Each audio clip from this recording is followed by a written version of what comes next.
नमस्कार दोस्तों, मैं मुकेश सैनी। दोस्तों, आज की डेट में आप देख पा रहे होंगे कि बिल्कुल यंग ब्रिगेड जो है उसको अचानक से हार्ट अटैक आ रहा है।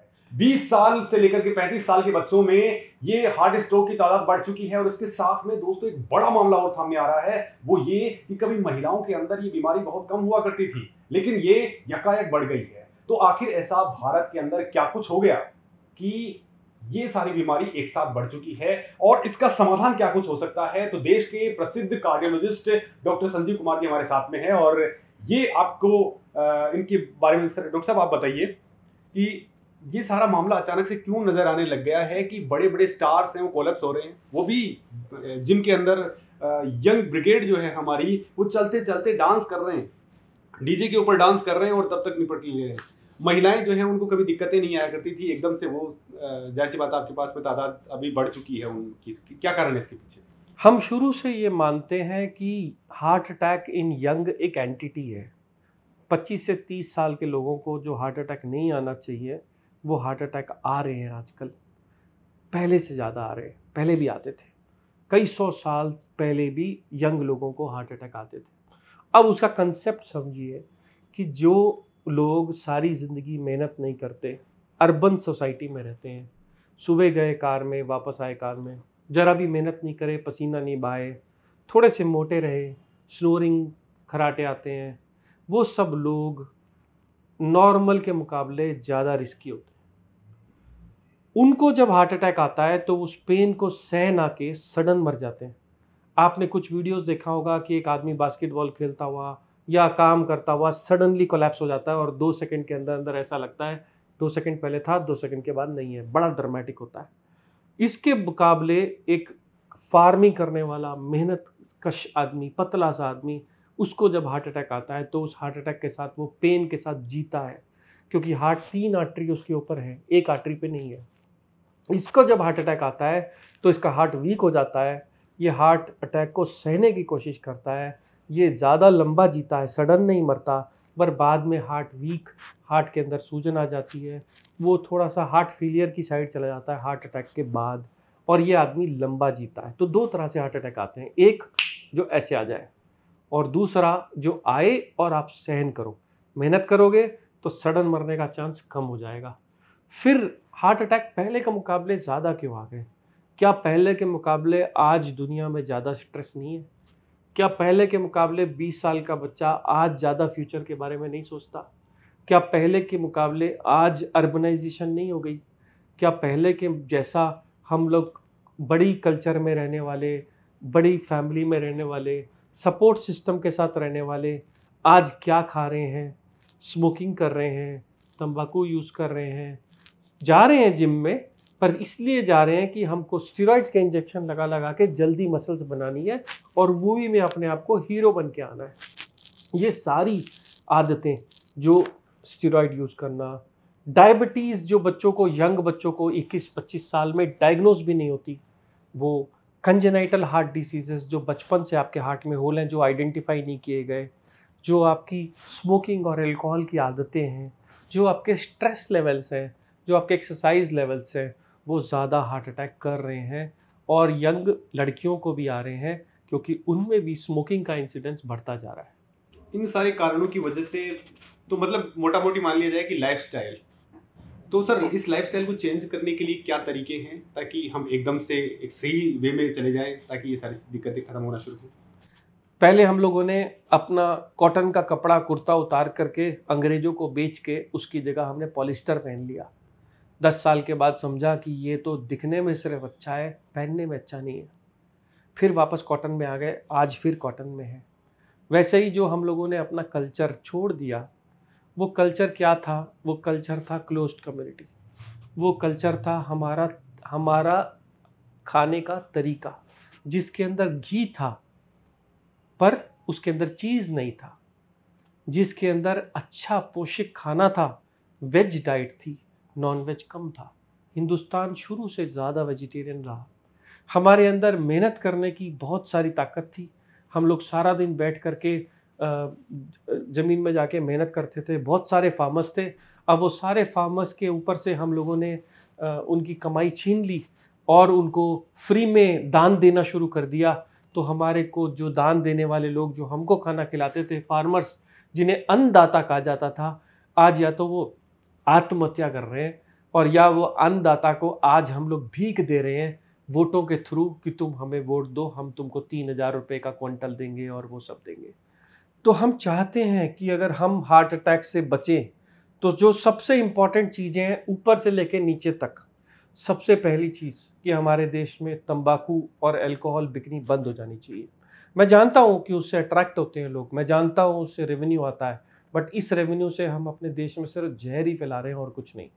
दूसरा, अपनी कल्चरल प्रैक्टिसेस पे, अपने रूट्स पे वापस आ जाइए। जो आपके दादा करते थे, मेहनत करते थे, आपके दादा क्या खाना खाते थे, वो कैसे जीते थे, कैसे कपड़े डालते थे, किस तरीके से रहते थे, कल्चरल प्रैक्टिसेस क्या थी, हमारे रिवाज क्या थे, हमारे अखलाक क्या थे, उस सब पे वापस आ जाएंगे तो चांसेस ऑफ हार्ट अटैक 50% हो जाएंगे। मेडिकल टेक्नोलॉजी के बाद हम काफ़ी हार्ट अटैक के लोगों को बचा लेते हैं। आप विश्वास नहीं करेंगे कि हार्ट अटैक आने के बाद मरने का खतरा सिर्फ 1% है। 99% लोग हार्ट अटैक के बाद बच जाते हैं। 50% तो ऑटोमेटिक बच जाते हैं जिनको कुछ भी नहीं होता। 50% को इमीडिएटली कोई ना कोई इंटरवेंशन करनी पड़ती है, जैसे स्टंट्स। पर सर आपके पास में जैसे हम आते हैं, आप पहले तो बोलते हैं आपका हार्ट कमज़ोर हो गया, आपका हार्ट फेल हो गया, या फिर वो स्टेंट वाला मामला आता है। स्टेंट वाले सर मैं आपसे अलग से पूछूंगा एक क्वेश्चन कि स्टेंट को लेकर के बड़ा खेल कर रहे हैं सर आप लोग, और एक पूरी पूरी मतलब पूरा नेक्सस फैला हुआ है सर आपके इसमें हार्ट के अंदर। कोई भी आदमी पहुंचता है बस उसका खतरनाक लेवल पे उसको मतलब तहस नहस कर दिया जाए। तो मरीज पहला तहस नहस सर आपके पास आते से होता है, वो होता है कि आप आते से उसको ऐसा लेवल पे डराते हैं कि भैया तेरा तो हार्ट बहुत कमज़ोर हो गया, हार्ट फेल हो गया। तो सर ये टंटा क्या है सर? जो डर है ना, वो लोगों को कन्विंस करने के लिए यूज़ किया जाता है, पर मैं इसको सही नहीं मानता हूँ। मैं मानता हूँ डर के बदले अगर मरीज को इन्फॉर्मेशन दी जाए कि तुम्हारे साथ क्या हो रहा है, और दूसरा अगर आप इस चीज़ को कराओगे तो ये बेनिफिट है और ये चीज़ नहीं कराओगे तो ये लॉस है। पर हम सिर्फ एक ही पॉइंट पे फोकस कर रहे हैं, जो कि अगर आप नहीं कराओगे तो आप मर जाओगे। अब आदमी के पास ऑप्शन ही क्या बचा। हालांकि मैं ये मानता हूँ कि जैसे अमेरिका में कंसेंट लिया जाता है और जो बताया जाता है वो नोट करके सिग्नेचर कराया जाता है और वो मेडिकली अप्रूव्ड होता है कि अगर आपको हार्ट अटैक आया और आपने स्टंट नहीं डलाया तो आपके मरने का खतरा है 50%, पर अगर आपने इसका इंटरवेंशन 12 घंटे के अंदर कराया तो आपके मरने का खतरा है 1%, और 12 घंटे के बाद कराया तो उसके मरने का खतरा है 5%। तो बेसिकली आदमी चूज कर सके कि वो क्या करना चाहता है, क्योंकि आज की इकोनॉमी ड्रिवन है आपके पैसे से, इसलिए हर आदमी पैसा लूटना चाहता है। इस लूट के चक्कर में कहीं ना कहीं झूठ और डर इन्वॉल्व हो गया है, जबकि ज़रूरत है सच्चाई की, इंफॉर्मेशन की और करेक्ट पाथ की। बट सर आपके पास में आए, आपने बोला कि आपको स्टैंड डलेगा, आप एक बोल रहे हो एक स्टैंड डलेगा, दूसरा बोल रहा है 2 स्टैंड डलेगा, तीसरे ने 3 डाल दिया, काम खत्म। इमीडिएटली डर बना के 3 डाल दिए। और एक सर एक तो दिक्कत ये है, दूसरा एक चीज़ और है सर, ज़्यादातर प्रेफर करते हैं कि अमेरिका वाला डाल दूँ, इंडिया वाला तो ख़राब है। या तो फिर सर क्या इंडिया वाला वास्तव में ख़राब है या अमेरिका वाला या जो भी विदेशों वाला है वो ठीक है? तो सर ये दोनों चीज़ों पे पूछना चाहूँगा कि ऐसा क्यों है? हमारे पुराने APJ अब्दुल कलाम साहब ने हैदराबाद के अंदर कुछ डॉक्टर्स के साथ मिलकर एक स्टंट डेवलप किया था। उस स्टंट को इंडिया में बनाया जाता है, उसकी मैन्युफैक्चरिंग कॉस्ट कुछ ही हज़ारों रुपए में है, 10,000 से भी कम है, जबकि अमेरिकन इंपोर्टेड स्टंट 30,000 प्लस 40,000 की रेंज में आता है। ये स्टंट सेम टेक्नोलॉजी से बनाए जाते हैं, सेम ड्रग से कोटेड होते हैं, सेम बलून होता है, सेम टेक्नोलॉजी में वो स्टंट आपको प्रधानमंत्री scheme, local chief ministers health scheme में जो मिलता है वो और अमेरिकन में कोई भी फ़र्क नहीं पाया गया। न्यूमरस स्टडीज़ के अंदर कहा गया कि दोनों सेम है और दोनों की लाइफ भी सेम है। फ़र्क क्या है, अमेरिका हमसे टेक्नोलॉजी में स्मार्ट है तो वो हमें एक की जगह 10 स्टंट दिखाता है, एक ये हल्का है, एक इसके अंदर पोर्स ज़्यादा है, इसको डालना स्मूथ होगा। अब एक चीज़ जो हमारे स्वदेशी बन रही है, एक चीज़ जो विदेशी बन रही है, हमारा शुरू से रूल रहा है कि हम अमेरिकन चीज़ को ज़्यादा प्रेफर करते हैं। मैंने आपको कहा ये शर्ट जो है ये इंडिया में बनी है, ये 100 रुपये की है। मैं आपको एक ऐसी ही बनी हुई अमेरिकन शर्ट दिखाता हूँ, आप कितने रुपए दोगे? आप 10 रुपये बढ़ा के दे दोगे। इसीलिए ये ज़रूरी नहीं है कि अमेरिका से या यूके से इंपोर्ट किया हुआ या यूरोप से इंपोर्ट किया हुआ स्टंट हमसे बेहतर है।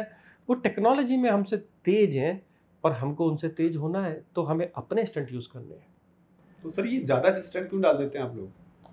स्टंट एक प्लेटफॉर्म है, एक मेटल का एक पीस है।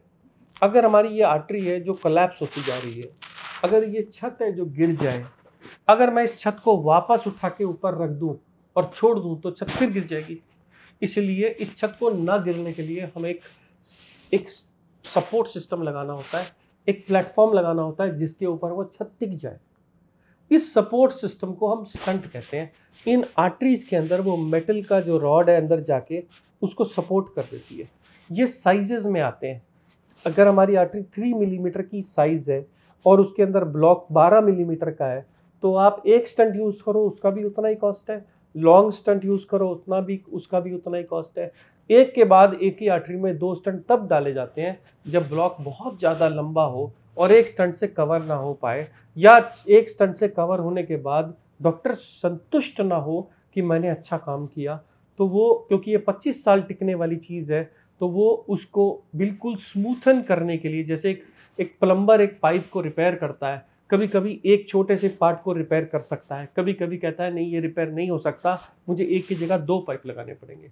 तो स्टंट बिल्कुल एक प्लम्बिंग जैसा जॉब है, पर वो हार्ट के अंदर हो रही है, चलते हार्ट में हो रही है। इसलिए डॉक्टर्स पे सवाल उठाना थोड़ा सा मुश्किल होगा, पर आपकी रिकॉर्डेड सीडी के अंदर उसकी सारी इंफॉर्मेशन रिकॉर्ड होती है, लाइव रिकॉर्ड होती है, जिसको जुटलाया नहीं जा सकता। जब भी आपका स्टंट हो, आप अपनी सीडी ज़रूर मांगें, अपनी पिक्चर्स ज़रूर मांगें, जिससे आपको कभी भी ज़िंदगी में पता लग सके कि आपको डाला हुआ स्टंट करेक्ट डाला गया था, सही साइज़ डाला गया था, सही नंबर डाला गया था, ज़रूरत के लिए डाला गया था। इससे हम भी बहुत खुश होंगे, जिससे कि आपके अंदर और हमारे अंदर का समन्वय ज़्यादा अच्छा बने।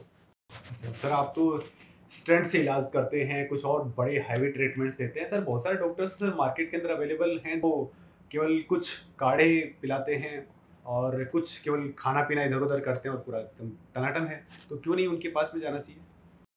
मैंने जैसे आपको जिक्र किया था कि हार्ट अटैक आने के बाद 100 के 100 लोग नहीं मरते, पर आपको बताया ऐसा जाता है हॉस्पिटल जाके कि आपको हार्ट अटैक आ गया और इसका ये मतलब है कि आप नहीं बचोगे।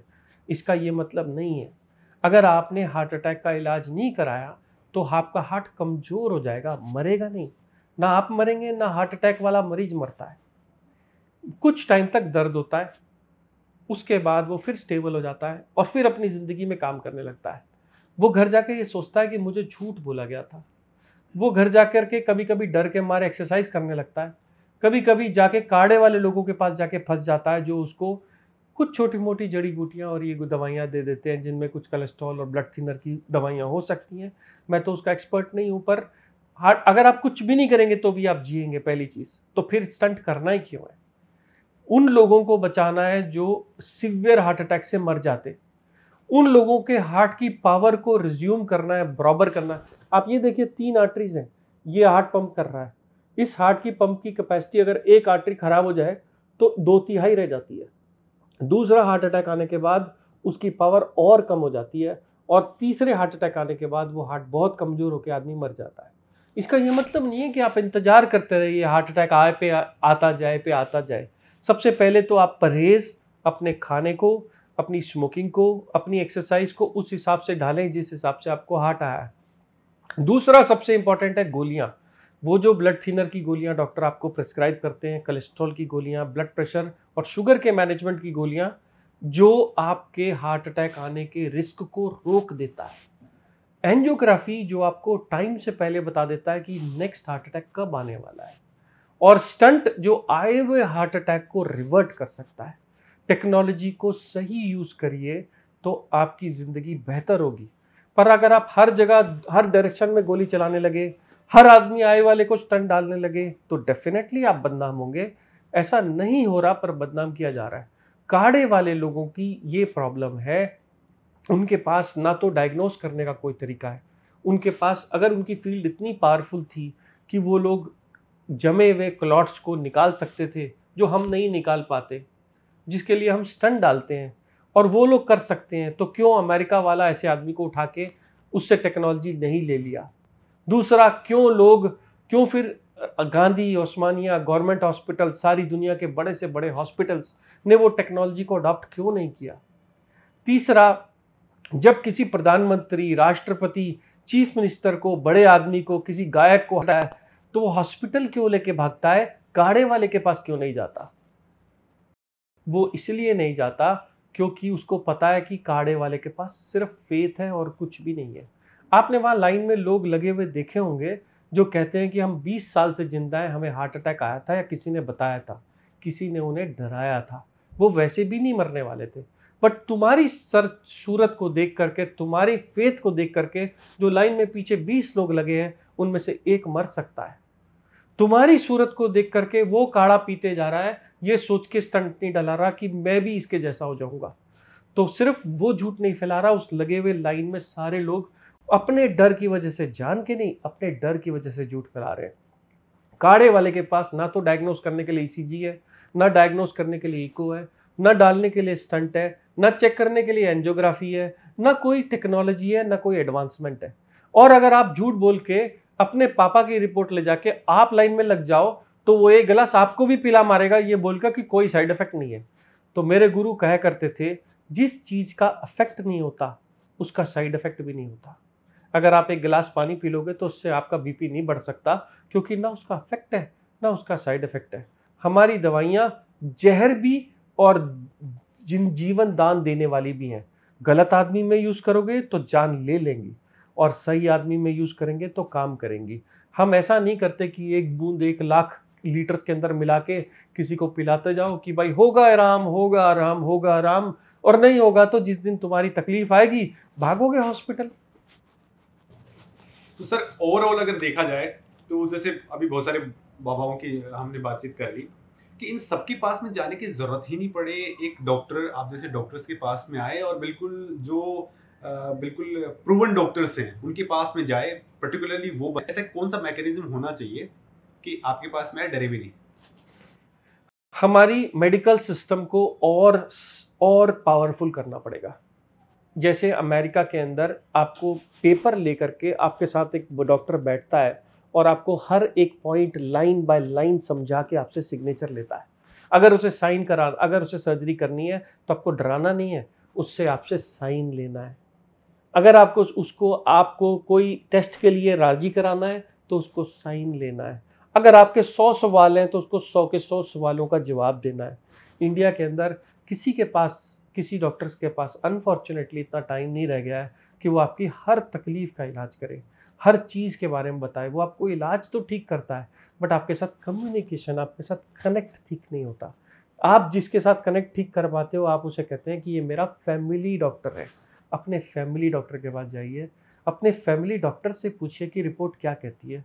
अपने फैमिली डॉक्टर से सेकंड कंसल्ट करिए, पूछिए कि ये मुझे स्टंट डालने को बोल रहा है, क्यों बोल रहा है। हो सकता है कि वो बिजी हो, आपको पूरा सच ना बता पाया हो, पर वो आपको झूठ नहीं बोलेगा। हमारे मेडिकल सिस्टम को भी लोगों की दर्द और उनकी जो सुनने की और समझने की शक्ति है, हम लोग सब अंग्रेज हो गए हैं। सारे अंग्रेजी में 4 वर्ड बड़े बड़े बोल देते हैं, हार्ट फेलियर, हार्ट अटैक, और ये कॉमन आदमी को तो समझ ही नहीं आता इसका क्या हो रहा है। और नहीं तो ऐसे बिब्लिकल वर्ड्स बोल देते हैं जिनको सुन करके कि सब आपको तो ये आ गया है, आपको तो डबल टाइफाइड आ गया है। ऐसा मेडिकल वर्ड होता ही नहीं है, ये सिर्फ डर फैलाने वाले क्वैक्स के वर्ड्स हैं। ऐसी कोई बीमारी नहीं होती है, ऐसा कोई चीज़ नहीं होती है। अगर कोई आपको डरा रहा हो तो उसको बोलो आपका जॉब डराना नहीं है, पढ़ाना है, रास्ता दिखाना है, मेरी प्रॉब्लम सॉल्व करना है, और मैं इसीलिए आपको पैसे देता हूँ। तो सर आप जल्दी से मुझे बताइए कि कोई भी इंसान जो चलता फिरता है, आज के सारे लोगों को ये सब हार्ट अटैक के इश्यूज आना शुरू हो गए, तो ऐसे कौन कौन से पॉइंट्स हैं जो प्राइमरी स्टेज पे पता चल जाते हैं हाँ उसको आ गया है? हार्ट अटैक आने का सबसे पहले सिम्टम्स बताता हूँ। हार्ट एक मोटर है और जब इस पर लोड डालते हैं वो तभी तकलीफ देती है। हार्ट अटैक का मरीज कहेगा मुझे चलने से दर्द होता है और बैठने से ठीक हो जाता है। ये पेन और सांस फूलना उसको कई महीनों पहले शुरू हो जाता है, हार्ट अटैक के पहले। वो खुद ये बात जानता है कि मैं कई दिनों से बीमार था, मैं जब तेज चलता था तो मुझे दर्द होता था, एक भारीपन होता था जो छाती में, बैक में, दोनों हाथों में जाता था। ये उन्हीं को होता है जिनके चांस ज़्यादा हो, जिनकी एज ज़्यादा हो, जिनको शुगर हो, जिनके फैमिली में हार्ट अटैक्स हों और जो स्मोकिंग करते हो। अगर आपके पास ये सिम्टम है और आपको पेन हो रहा है जो रुक नहीं रहा, जो एक्सरसाइज करने से बढ़ता है और बैठ जाने से ठीक हो जाता है, ये डेफिनेटली हार्ट का पेन है। बगैर ईसीजी के इसको डायग्नोज करना गलत होगा, ईसीजी ज़रूर कराएं। अच्छा सर, एक जल्दी से एक और बता दीजिए कि कोई भी इंसान है, उसको कुछ प्रॉब्लम, ये सिम्टम्स कुछ नज़र आ रहे हैं और वो किसी डॉक्टर के पास में जाता है, वो डॉक्टर है या डाकू है, फ़र्क कैसे करें सर? अगर कोई डॉक्टर कहता है कि आपको हार्ट अटैक हो सकता है, अगर कोई डॉक्टर ऐसे वर्ड्स यूज़ करे जो आपको समझ ही ना आ रहे हो, अगर कोई डॉक्टर आपको सिर्फ डराने की कोशिश कर रहा है, रास्ता नहीं बता रहा, वो डॉक्टर को इसलिए कर रहा है क्योंकि वो खुद डरा हुआ है। उसको खुद उसकी नॉलेज नहीं है, उसको इल्म नहीं है। वो डॉक्टर जो आपका हाथ ही नहीं पकड़ रहा, आपको भगाता जा रहा है। जिस आदमी को पता है कि आपकी प्रॉब्लम कैसे सॉल्व करनी है, वो आपको डराएगा नहीं, आपको रास्ता दिखाएगा, आपको ज़रूरत बताएगा, आपको उसके आउटकम्स बताएगा। ये बोलेगा 2 दिन बाद ये हो सकता है, चौथे दिन ये होगा, 5वें दिन ये होगा, मैं ये करूँगा तो ये होगा, नहीं करूँगा तो ये होगा। वो अपने हिस्से बताने होंगे कि आप करेंगे तो ये होगा और नहीं करेंगे तो ये होगा। ये पूरी इन्फॉर्मेशन सिर्फ बताया जाता है कि आप नहीं करेंगे तो आप मर जाएंगे। जिसने ये वर्ड यूज़ कर लिया, समझ लो या तो उसके पास टाइम नहीं है या वो आपको जान के डरा रहे हैं। बहुत बहुत धन्यवाद डॉक्टर साहब।